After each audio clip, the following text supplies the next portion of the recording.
Sorry, just to welcome everybody into the meeting and just to remind everybody the hybrid protocol. At this time of the meeting is about to start. Could I ask Democratic Services please start recording? Excellent. Prynawn da pob, croeso ar y cyfraith heddiw. Hello and welcome to Merthyr Tydfil County Borough Council's Corporate Support and Resources meeting on today, Tuesday the 12th of March. Apologies for the slight delay. Please note that this meeting may be recorded and broadcast via the authorities' internet site. Okay, we move on to the main agenda for today. Apologies for absence. Thank you, Mair. Any declarations of interest? Nope. We'll move on to agenda item 3, which is the main part of the meeting today. And that's the item which is the refocus of the corporate wellbeing plan acting today for a better tomorrow. We've had apologies from Andrew Barry. Ellis, I believe you, Andrew, and Alan will be taking us through this report. I'll hand you straight over. Thank you, Chair. Afternoon, everyone. So I just have to commend apologies from Sue Walker as well, but Gavin is here to represent from an education perspective, and we're joined online by Judith and Lisa. So we've got all the corporate directors here all covered. Purpose this afternoon is to give you an update in terms of the progress of the corporate wellbeing plan, but also to discuss some changes in terms of the format and seek your views and feedback in terms of some of that. What I would suggest is Andrew's going to just give us a brief overview of structure. If you want to raise any questions with regards to the progress, so the directors can answer that in their respective area. And then between myself and Andrew, we're happy to take you through some of the changes we're proposing and seek those views. So I'll just give you a sort of running order to go through, if that's okay, Chair. Yeah. Okay. So, and if you just give a quick overview, and we'll come back then to directors. Thank you, Ellis. So you'll all be aware of the exercise that happened just over 12 months ago now, where we went out to the public, we held several workshops and basically redesigned our corporate plan, which, as the Chair mentioned earlier, acted today for a better tomorrow. It's been a quick 12 months, I think, with lots happening in that time. So as we usually do, we come back to scrutiny, reviewing that corporate plan, and looking at whether anything can be strengthened, anything can be changed, but most importantly, seeking your views so that we continuously improve the plan. It couples well with the self-assessment report, which addresses all our data, our actions, our performance, and answers the so what question. However, this corporate plan needs to be fit for purpose in going forward. And before we start, what I will say is when we were writing this corporate plan, it was at the same time as we were setting the budget. And due to slight delays in the budget setting, some of the information in the plan now can be updated as a result of that. One thing that we will have to consider is, based on the resources and the capacity we've got, is even though we agree with our objectives and our wellbeing objectives, it's whether it's scalable and how long some of these things will take to deliver based on the resources we've got at any one time. So I think there's a caveat in there that we can expand upon now that the budget has been set, and it'll give us and the rest of the corporate management team a chance to look at what that means in detail. I know you want to. Yeah, so if I just come in there, so that we require an exercise to reflect on post-budget setting now in terms of the delivery programme, just to right size that, and obviously we'll commend that to councillors and scrutiny members once we've done that. But obviously this is a point in time, and this is a live document really, so we will reflect on that in terms of any implications and changes that are required.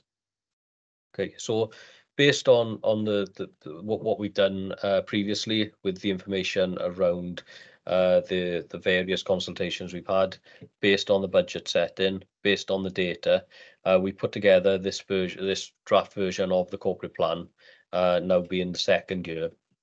And there's several pieces of data at the front. Very conscious of what the feedback was last year, Chair, as well, trying to reduce the number of words because it was quite word heavy. Made it more visual this year, more of an easier read. So we've done that. But there's one or two things which we want your views on really today, and perhaps we can discuss that when we open up. One is around how the strategies link and how our wellbeing objectives link across strategies. That's something we are challenged from Audit Wales on, and something we wanted to put and be quite visual about within the report. Another point then was around some useful information that the public and our residents would need. So a colleague of ours, Maria, has put together a visual in the early stages of the report in how the budget is spent against some key outcomes. So we'd like to have some views on that if possible. And then what we've done in the report itself is broken down the 4 wellbeing objectives, what we said we want to achieve, where we are at the end of year 1, and perhaps where we want to be at the end of year 2, but more importantly then longer term going forward within the plan. So that in a nutshell captures what the redraft of the corporate plan is. It's in a slightly different format, but again, welcome your views on that format to see if it's easier to read, see whether it does actually meet the constructive challenge and criticism we had last year. We've also expanded this year around the corporate centre areas, Chair. I think that was something that came back from the scrutiny, whereas each of the other scrutinies has a clear wellbeing objective with various projects and data around it. Perhaps with corporate centre, that was something we wanted to strengthen this year, which we have done. We've included the 7 key elements which sit within the legislation within that. Again, welcome your views on that. Whether you think then that this can be broken down into the scrutiny forward plan going forward. So several opportunities around that. So in a nutshell, I'll just quickly recap. We've had a few changes within the structure to try and make it more visual and less wordy. We've also included more detail around governance and corporate centre within the report. We've introduced 1 or 2 areas around integration and useful data, and would welcome your views on that. And overall then, if you as a scrutiny panel are happy with the content of the report, taking on challenge from today, we look to progress that then to a council in April for approval, Chair. So that's an overview of the report. I'm happy to take questions on that, but if not, we'll break it open if you're happy for the directors to come in on their particular areas. Okay. Do we want to ask any questions now, or should we break it open to the directors first?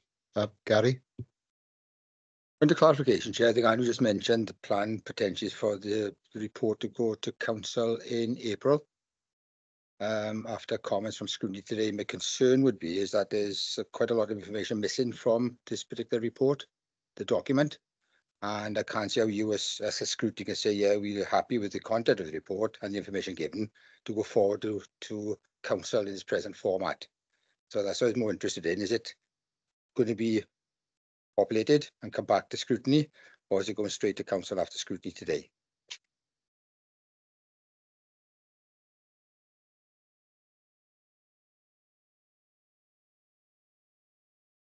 The committee members, is it? Or we can share with the committee members and take email recommendations back. It's up to you, Chair, and I know the committee want to progress. Okay. A couple online, Chair. Claire?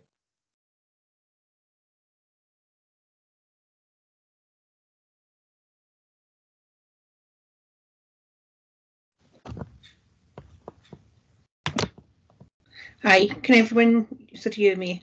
Yeah, we can, yeah. Sorry, I've done a few technical difficulties then where I was pushing things and nothing was happening.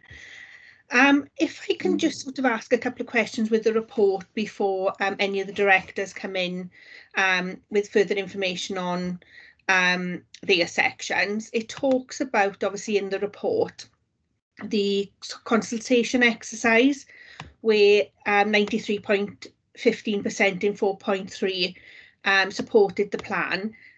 Is there any indication of how many people participated in that consultation exercise? Off the top of my head, Claire, I'll have to get the exact figures, but I do recall it was the highest consultation participation for that year. So I don't want to make figures up, but I'm pretty sure it was in the heavy hundreds, if not around 1,000. But I can get the actual figure back. It was a well attended and well replied to consultation. That's great. If I can go on to, sorry, I'm trying to do a double screen on a laptop. If I can go to 5.13 in the report, around sort of equalities. We had a little bit of a discussion at the last scrutiny when the ladies from HR were present, and one of the sort of queries that we spoke about there was the use of smart survey, and I hadn't really sort of used it or come across this since, and my question at the last scrutiny was whether or not we've got any kind of language bar or information sort of included in those surveys that enable people to request alternative languages. The response I received at the time was that we always tell people they can ask for information in an alternative language. I just so happened to take part in a smart survey from the local authority after the last scrutiny meeting, and it was all in English. And my concern is that if we aren't putting something out or something in the bottom of our communication saying in alternative languages, if you want it in this language or in this format, please request it, because it's the same as putting something in front of me in Spanish. If you say to me in Spanish, you can request it in English. If I can't read it, then I'm not going to be sort of included in part of that consultation. So that was just a little bit of feedback regarding the sort of tools that the local authority are using to communicate with people. I'm not sure if anyone wants to come back on that, because it was more really an update and a comment.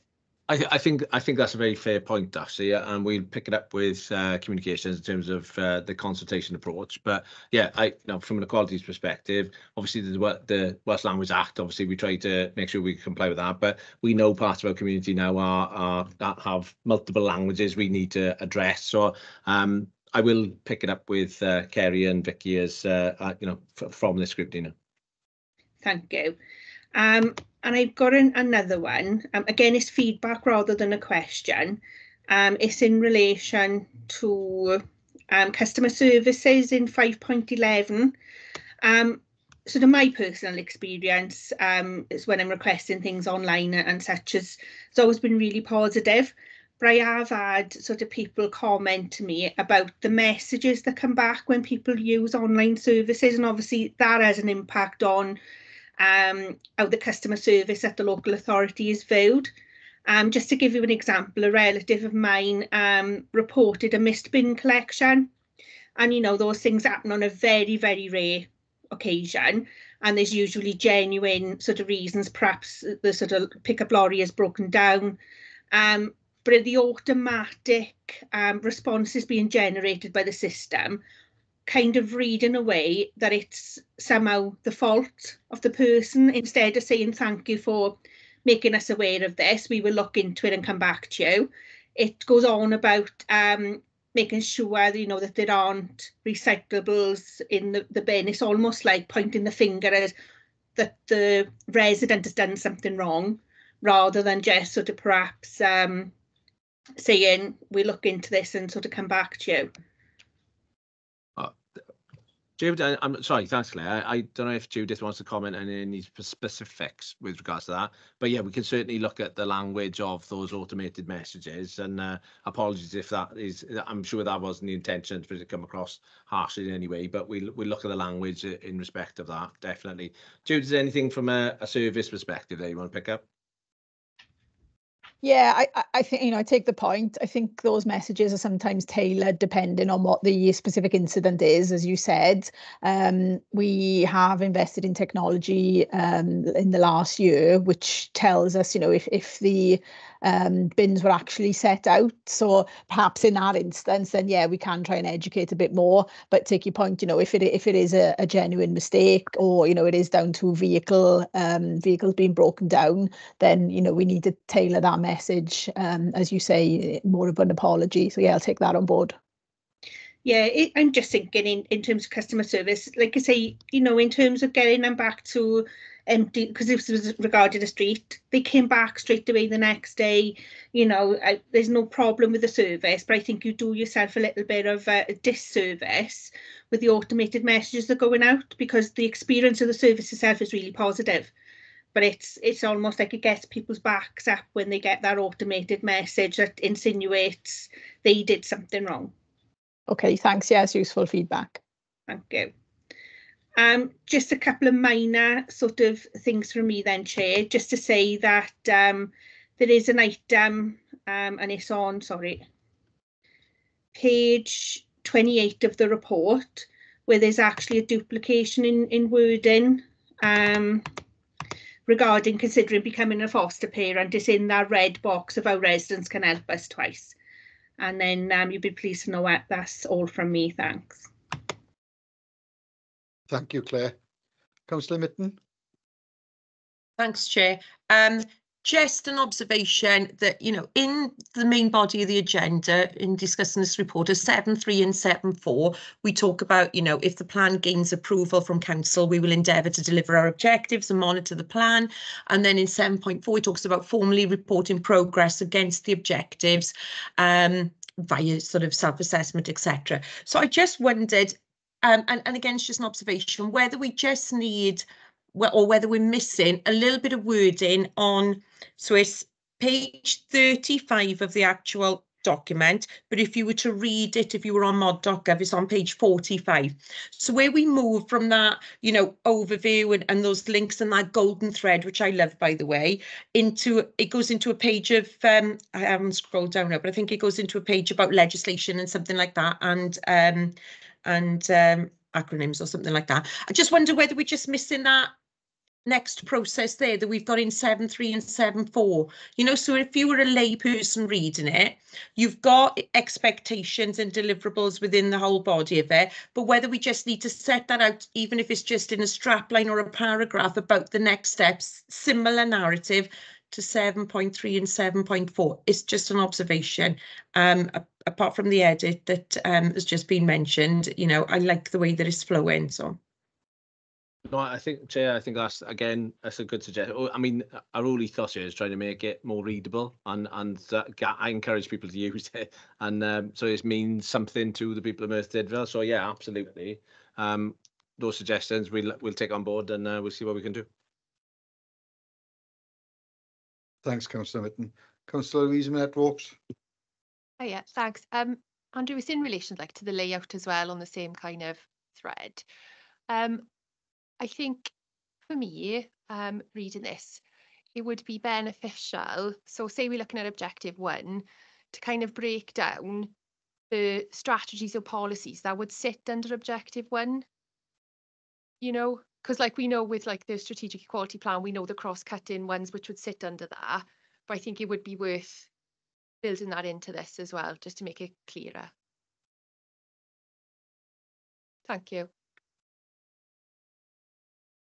Councillor David Jones. Yeah, thank you, Chair. There's a suggestion about the infographic on page 18. It's an example from Gwynedd County Council. My personal thoughts are it'd be better as a pie chart, and you can sort of visualize it, the pie chart, as a percentage of the budget. It's just easier to read. You know, we're looking for stuff that's easier. For me, that would be easier. Thank you.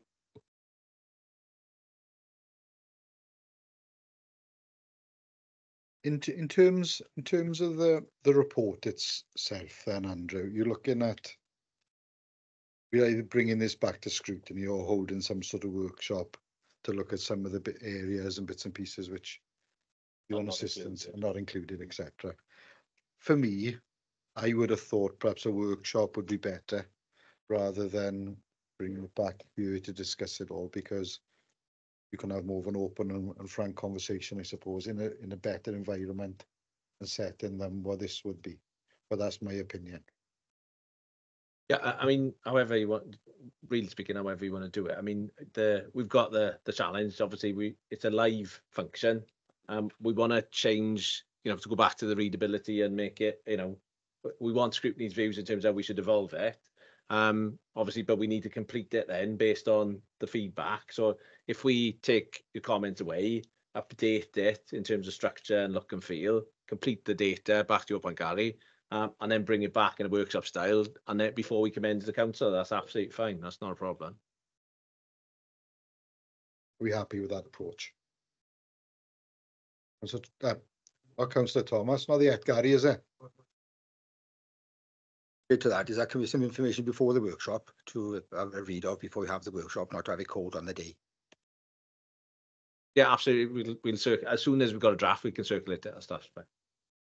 So just to clarify, in terms of feedback, then you want us to email you our thoughts before the workshop for you to get the plan put together, yeah? Yeah, I think if there's any further thoughts after today, if you do want to commend it to us now, yeah, absolutely. We're more than open to that feedback. We'll get a draft completed based on views. We'll populate the data. You know, obviously, you know, take it on board. You know, changes to graphics and things like that. We take, you know, some others better than myself and Andrew can help us with that. And we'll get it updated. And you know, yeah, as soon as we've done that, we'll circulate it.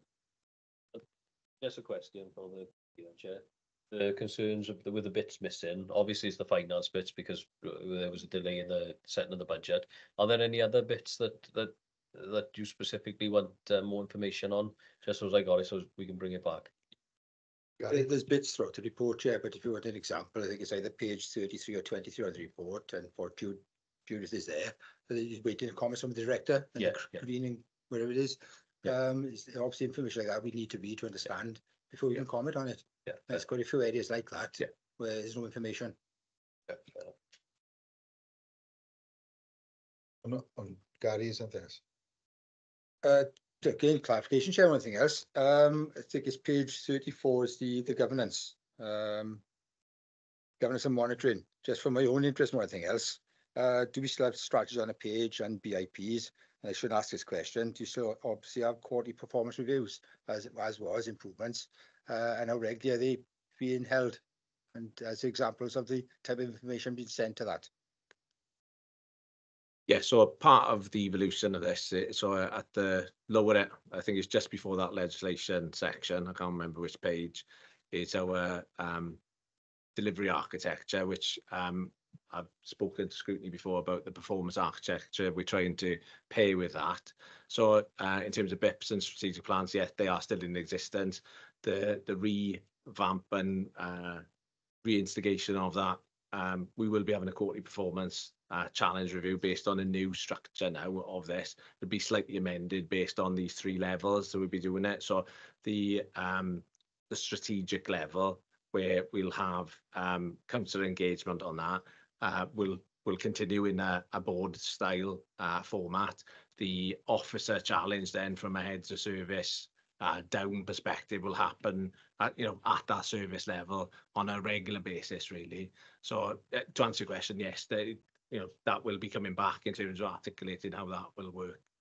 Not the old format though. Yeah, not the old format. No. And just to add to that as well, so that's managing the performance of the local authority at the levels all the way through from corporate down to service. Based on what you can see within the corporate plan, there's some key transformation programs or key delivery programs across the whole plan. So we've still got in place our corporate wellbeing board, which is both member and officer led, with members from the 2 parties, 2 groups sitting on that. But it is key then that the steering group, which sits underneath, will be following up on some key actions we agree within the corporate plan to bring in highlight reports back to that board. So in terms of delivery, we're still making sure then that these key programs are being monitored, that they are being delivered. Okay.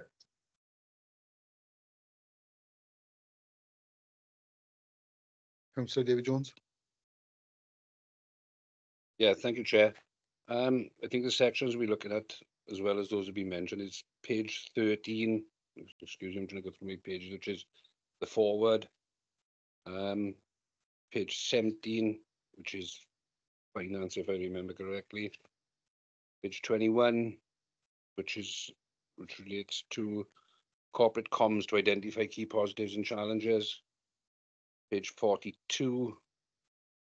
Again, I think that's flicking through the pages. That's financing and procurement. But my last question is around page 44. Is that the governance and monitoring our performance?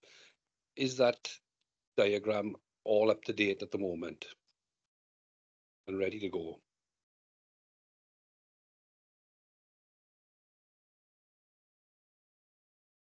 Hi, Councillor.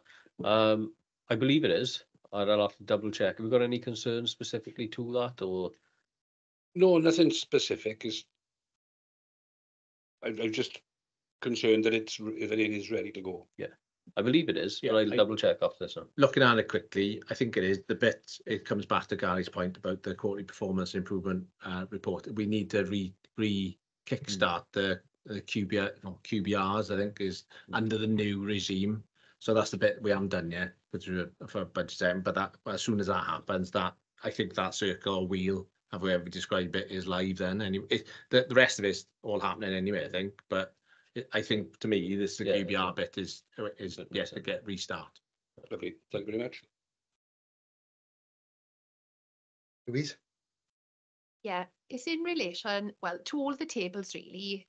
So under the objectives, you've got, I'm just looking at objective 1 at the minute. So you've got the key action table and then what we've done to date against those.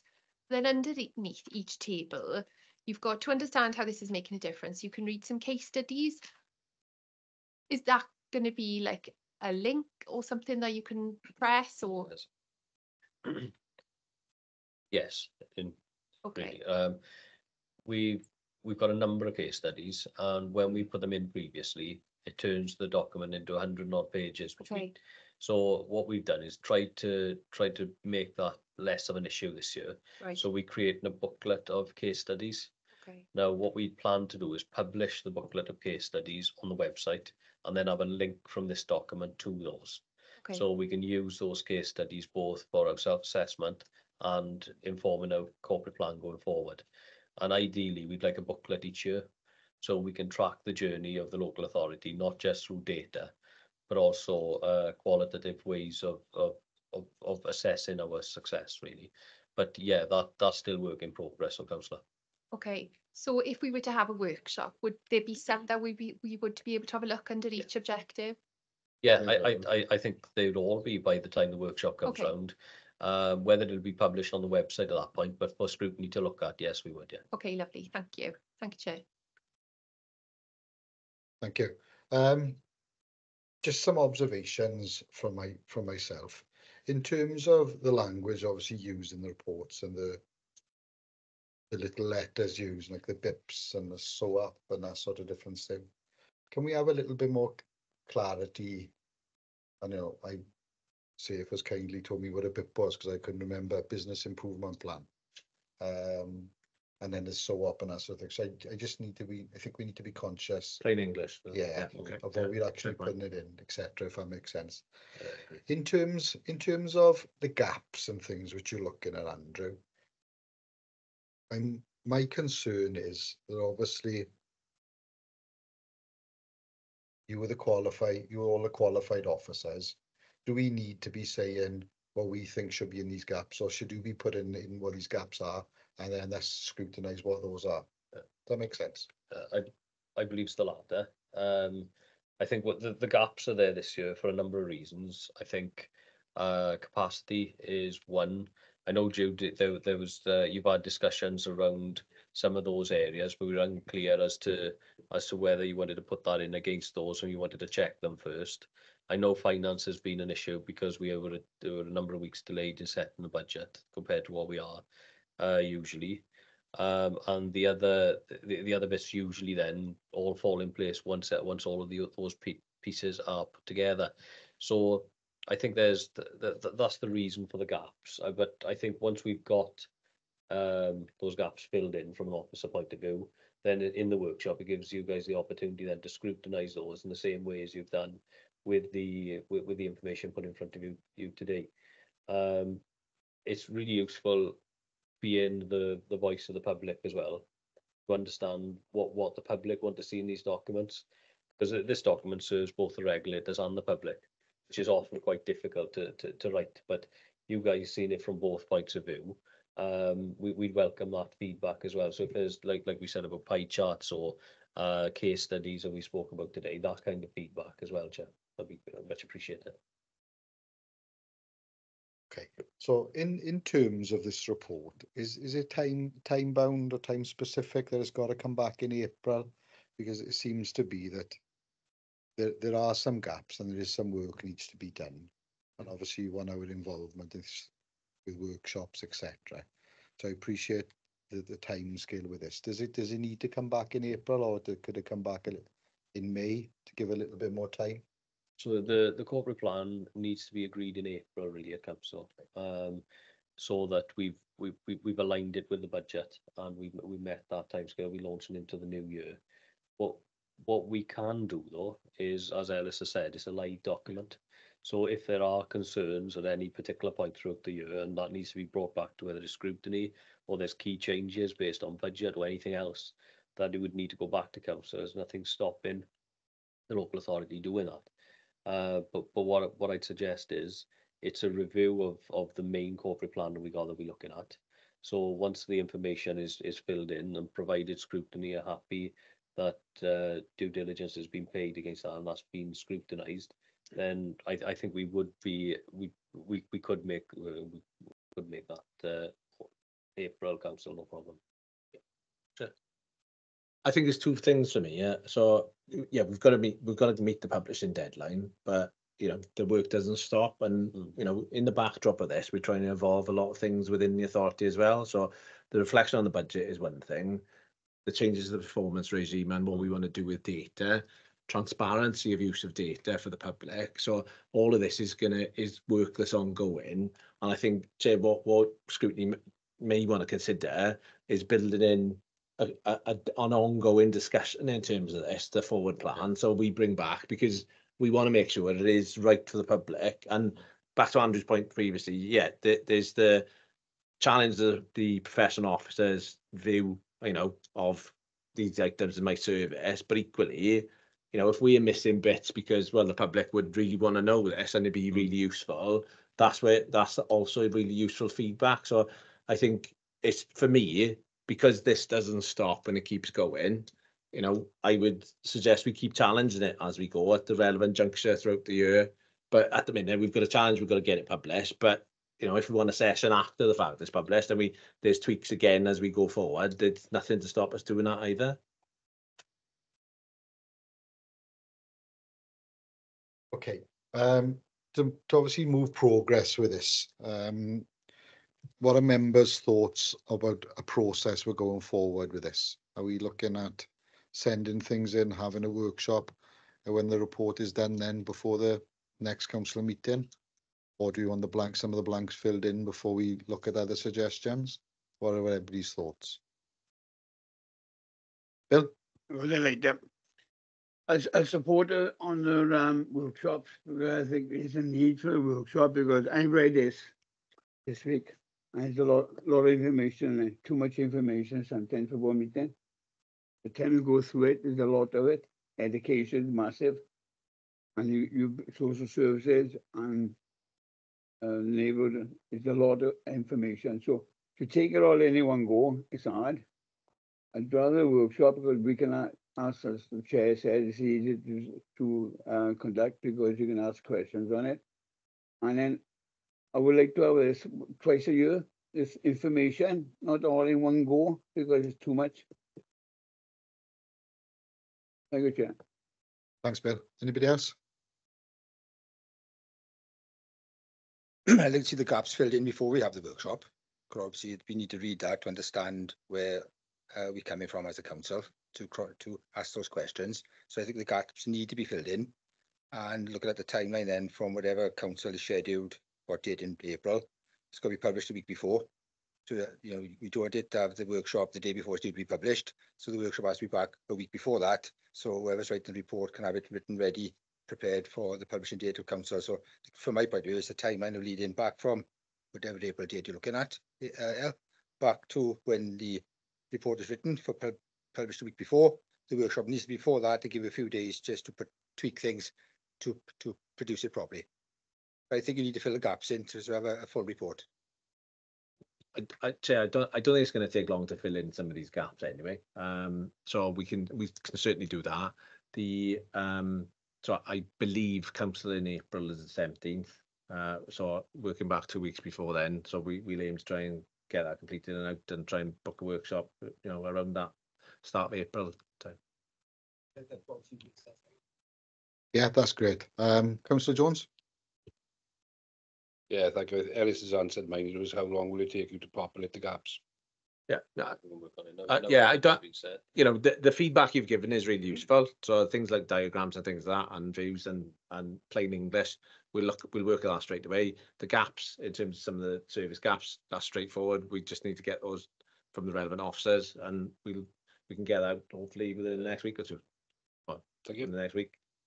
Yeah. Great. Lisa, Claire, you happy with that? Excellent. And everybody happy in the chamber? Excellent. Okay. We've got a consensus of a way forward and direction, so that's great. Thank you very much for your attendance today.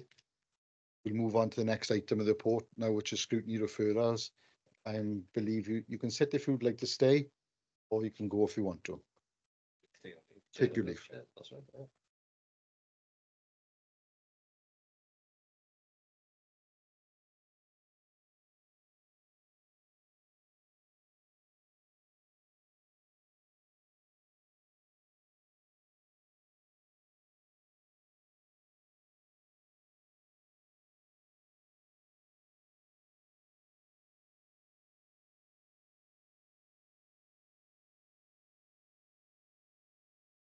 Okay, moving on to agenda item 4, the Forward Work Programme 2023-2024.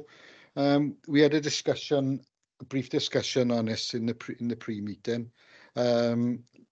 Lisa, Claire, you've seen the notes of the next meeting. Any thoughts on the Forward Work Programme for the 23rd of April, which is around data strategy and data reporting? And if you recall, it was split up into 2 different things, and that was a big concern for us in last month's meeting.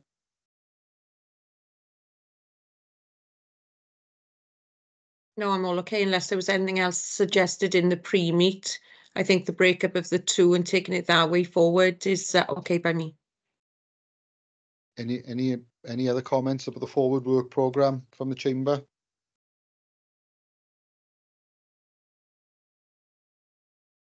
Louise? Mine are just some additional items to perhaps consider down the line, if that's okay. Am I okay to do that now? I think going forward, I know we've spoken and heard about quite a few strategies and policies that perhaps we need to see that are up and coming, and perhaps have been promised to us and we still haven't seen. An example is the agent-friendly action plan. So I think it would be really good if perhaps that could be included somewhere along the line for that to come into us, because I believe it is still with corporate, because there was conversations whether it would go to social services, and I don't believe it has. So yeah, and perhaps if there are any other, because I know there's a poverty action plan due, and do you know what I mean? I think it's just worth keeping sight of some of those, if that's okay. Thank you. Anything else, Louise? There was a communications and citizens panel strategy mentioned in the strategic equality workshop. So I don't know where that would sit in with us, wouldn't it? Yeah. So it's to note that as well, perhaps for the next cycle. And there was yeah, I've mentioned the poverty one. I think all the others perhaps sit with other scrutiny. So yeah, that was it. If there's others, perhaps I'll email you. All right, thank you. Okay. I'd also. Oh, sorry, Lisa.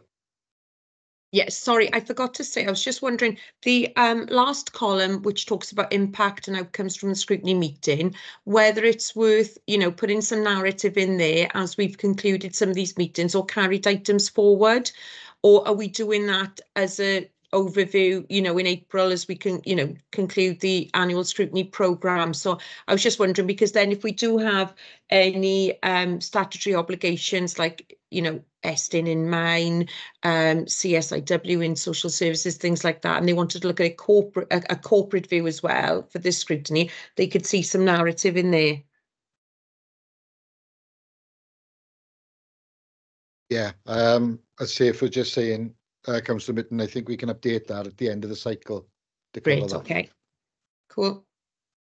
Okay, the other things which we may need to look at going forward, something which I'm quite keen to take forward on is the budget setting process. Perhaps looking back on how it was done and how it's going to be conducted going forward, I think that's quite an important one. And it was brought up about communications and things again. Are we communicating going forward? So those are some things which you probably need to consider for the forward work programme going forward. Councillor Mitten. Okay, so just to be clear, can I ask, because evidently this cannot be political, so can I just ask for confirmation as to, did you bring those up as chair or were they brought up by a member of the scrutiny? Because I wasn't aware of that coming up as a suggestion for the forward work programme. Which one, Councillor Mitten, sorry?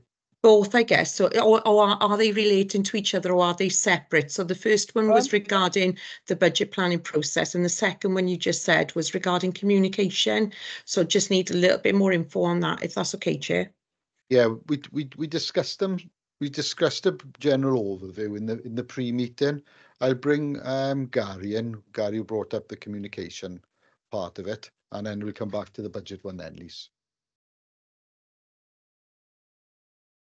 General comment regarding communication. The challenge is, are we communicating as effectively as we can as a council to the general public? So that's my starting point. And then perhaps we'll look at a case study to see whether we are or not, and see any lessons can be learned. So subject matter from my point of view is the Leisure Trust and the information that's coming out regarding from Facebook regarding the new trust and the buildings go back to the council. How we communicate in the right way? How we communicate effectively? Can we do it better? And what lessons can be learned from that process? So that's where I was coming from, rather than not being political, how to do it better.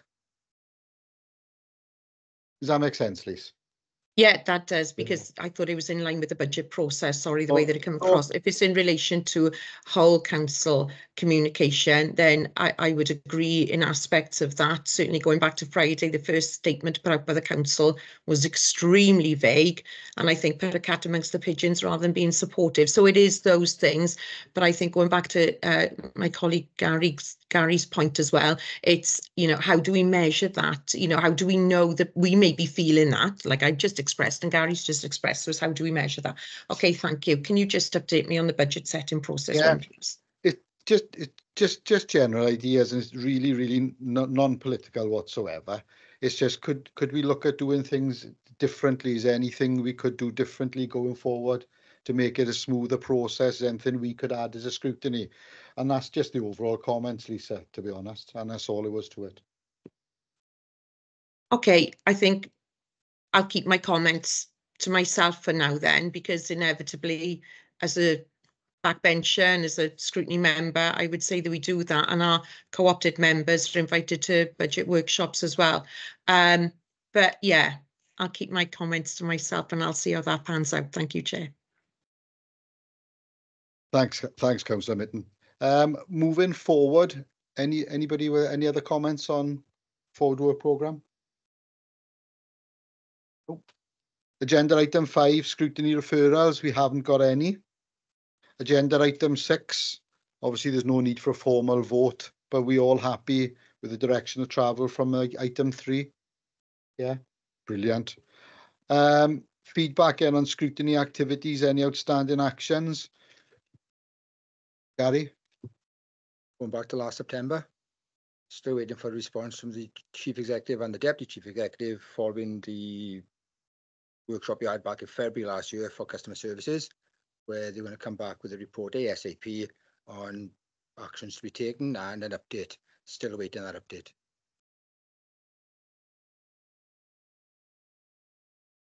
We'll take that forward and chase that up, Gary. Again. Okay, moving on to agenda item 8 then. Any other business deemed urgent by the chair? I haven't any. Can I thank everybody for attending today? Just a quick update for everybody. Today will be my last meeting of chairing this group. So some of those work forward programs might not be included, Lisa, anyway, so don't worry. I just wanted to thank SAFE. I've been with SAFE now for the last 2 years. Obviously, some people will be aware and some won't be aware that SAFE is obviously leaving the authority as well to start a new job. So good luck to SAFE. And for me, can I just give my thanks and my appreciation, because I think you've done a fantastic job over the last 2 years with me, and you've been a real mainstay in everything. So thank you very much for everything you've done for me and everything you've done for this scrutiny panel, I'm sure for the council as well. And for the local authority, I think you going is a huge loss. So thank you very much. And I echo that, Chair. Well, I got the opportunity. Of course, yeah. Very, very supportive and all that he did. I didn't know that, so I am deeply disappointed to hear that. However, obviously, I do wish you all the best, safe. But I think echoing the Chair's sentiments that, you know, you are going to be a big loss to this authority. Chair, I do apologise. Do we know who's replacing you? I'm not sure, Lisa, to be honest. Nothing has been said yet. Okie doke. I'm sure it'll all come out in due course. Claire? Can I just say, with regards to both of you, you will be very sorely missed, and thank you both for all your sort of patience, support, and everything you've done for this scrutiny panel over the years as well.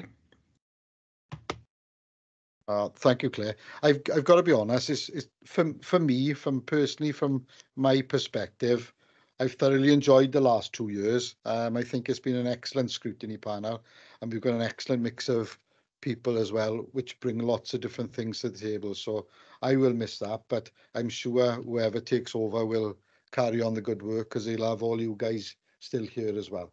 All right. Thank you very much. That is it for me. So I'll close this meeting now today. Can I thank you all for attending, and have a safe journey home? Oh, if you're home, stay safe at home, Lisa.